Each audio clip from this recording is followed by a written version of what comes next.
नमस्ते आप सभी को। सनातन न्यूज़ चैनल पर आप सबको स्वागत है।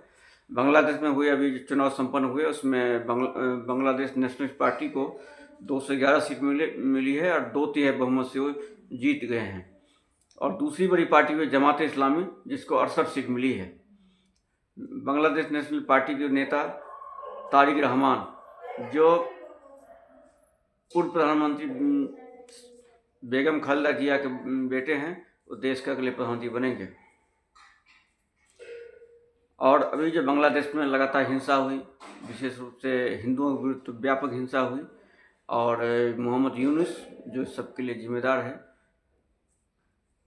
वो हार गए हैं, और तारिक रहमान जो है देश के अगले प्रधानमंत्री बनेंगे। भारत के प्रधानमंत्री नरेंद्र मोदी ने जो अभी तक जो बांग्लादेश में जो हिंदू नरसंहार पर बड़ी चुप्पी साधी रखी थी, और सबसे जाकर उनको बधाई दे दिए हैं तारिक रहमान को। और आगे बांग्लादेश में क्या होगा ये देखने वाली बात है।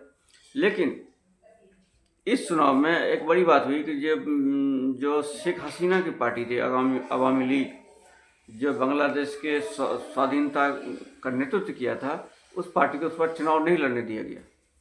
तो एक तरह से एक तरफा जीत हो गई, क्योंकि अब जब रेस में एक ही जो रहेगा घोड़ा तो जीतेगा ही, तो उसकी बड़ी जीत हुई है। और अवामी लीग को चुनाव लड़ने ही नहीं दिया गया। इस्लामी समुदाय में अगर आप पर एक बार आरोप लग गया कि आपके काफिरों के साथ आप सहानुभूति रखते हैं, तो फिर आपका सब कुछ खत्म हो जाएगा, आपका कुछ बाकी नहीं रहेगा, और आपका अस्तित्व के लिए संकट हो जाएगा। वही अभी अवामी लीग के साथ हो गया। जैसा कि औरंगजेब ने दारा सिकोह को कर दिया, हिंदुओं सहानुभूति रखने का आरोप लगाकर उसको मार दिया। तो ये आपको इस्लामी जगत में, विशेष रूप से जो भारतीय उपमहाद्वीप में, ये बहुत ज़्यादा देखने को मिलता है। अब ये प्रश्न ये है कि बांग्लादेश नेशनलिस्ट पार्टी की जीत से क्या भारत बांग्लादेश के संबंध सुधरेंगे? क्या बांग्लादेश के हिंदुओं के संबंध सुधरेंगे? क्षमा कीजिएगा, बांग्लादेश के हिंदुओं का भविष्य अच्छा होगा? इस सब का उत्तर नकारात्मक ही है। बांग्लादेश में सरकार किसी को हो, बांग्लादेश हिंदुओं का भविष्य नहीं सुधरने वाला है। मैं ये बता दूं कि इनके जो अभी तारिक रहमान जीते हैं, इनके जो पिता थे जियाउर रहमान, ये भी राष्ट्रपति रहे हैं और सत्ता पर बलपूर्वक कब्जा करके राष्ट्रपति बने हैं। और उन्होंने बांग्लादेश को पूरी तरह से इस्लामी देश में बदलने के लिए पूरी जोर लगाया, और पूरी तरह से बांग्लादेश को इस्लामी राष्ट्र में बदलने में उनका बहुत ही महत्वपूर्ण योगदान है। इनकी माँ बेगम खालिदा जिया हार्डकोर इस्लामिस्ट रही हैं, और पूरे बांग्लादेश के इस्लामीकरण में बहुत महत्वपूर्ण भूमिका निभाई है। तो ये देखते हुए हम तारिक रहमान से किसी तरह से आशा करना व्यर्थ है। और बांग्लादेश में तो सरकार किसी की हो, पाकिस्तान की तरह ही है, सरकार किसी की भी हो, हिंदुओं के प्रति किसी को कोई सहानुभूति की तो प्रश्न ही नहीं उठता है। बांग्लादेश में जो अभी पूर्वी पाकिस्तान है, जो कभी पूर्वी पाकिस्तान था, आज के बांग्लादेश में 1/3 हिंदू हुआ करते थे। वो घटते घटते 8% पर आ गए हैं, और अगले 25 वर्ष में बांग्लादेश तुरंत हिंदू विहीन हो जाएगा, इसमें कोई संदेह नहीं है।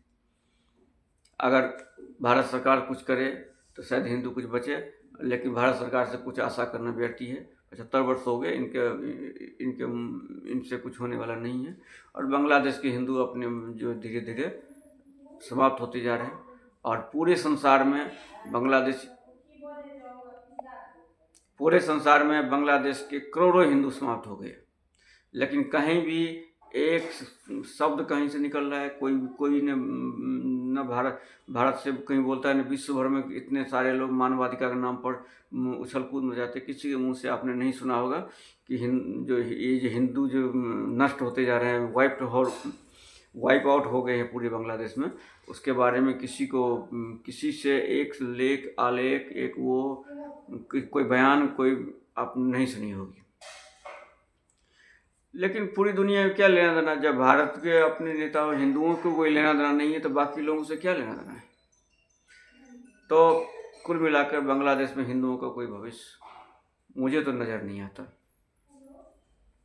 और बांग्लादेश चूँकि 3 बार भारत से घिरा हुआ है, और चूँकि बांग्लादेश की जो पूरी विचारधारा इस्लामी है, तो उससे भारत से साथ कोई मित्रता हो की संभावना भी हो, इसको तो दूर दूर तक आपको सोचना ही नहीं चाहिए। बांग्लादेश से पूरी तरह सब, तो आजकल तो बांग्लादेश के लोग ग्रेटर बांग्लादेश के नारा लगा रहे हैं कि हम पूरे नॉर्थ ईस्ट को कब्जा कर लेंगे, ये कर लेंगे, कभी चिकन नेट काट लेंगे, और पूरी तरह करते रहते हैं।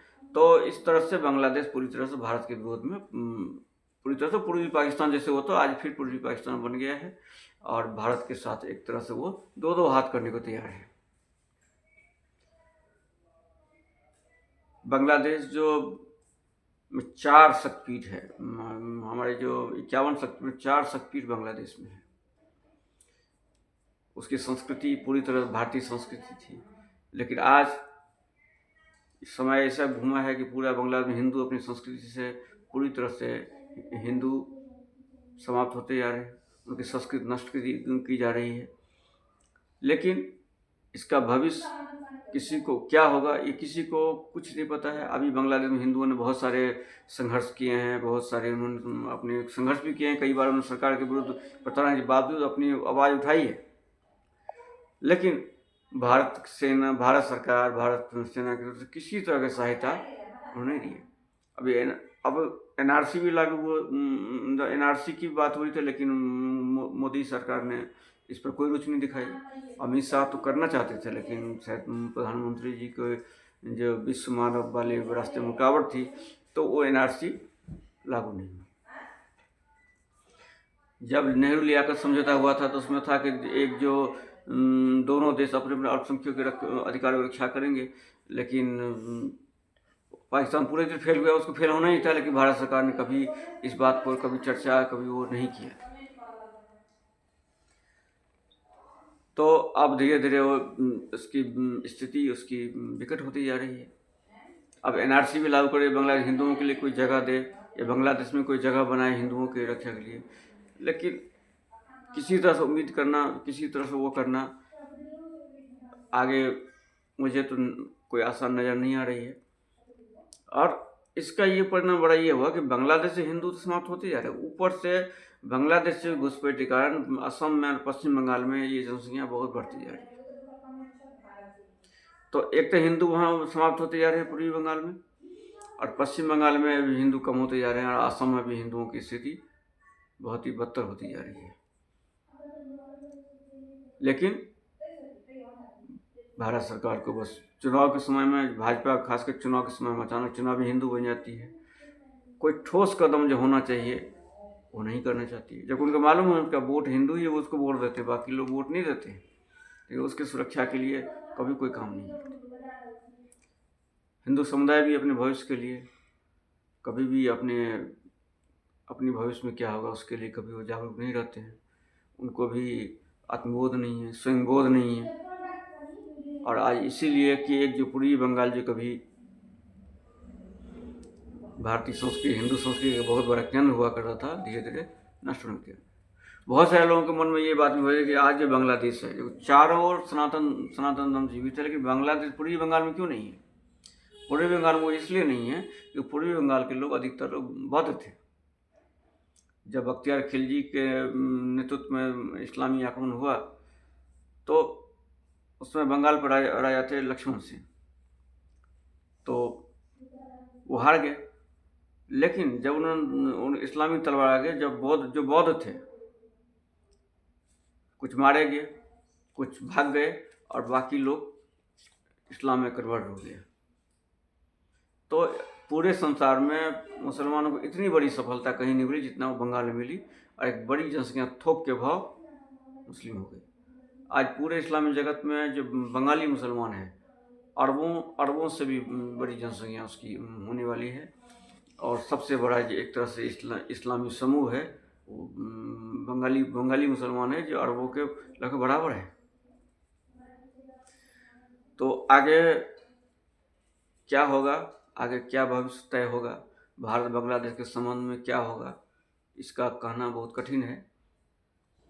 कुछ संबंध सुधरने, इसका तो आशा कम से कम मुझे तो नहीं है कि भारत बांग्ला में कोई अच्छे संबंध बनेंगे। इसकी आशा हाल फिलहाल तो कहीं दिखाई नहीं दे रही है। और बांग्लादेश के हिंदुओं का क्या होगा, इसकी भी भविष्य बहुत धूमिली है। आगे देखते हैं क्या होता है।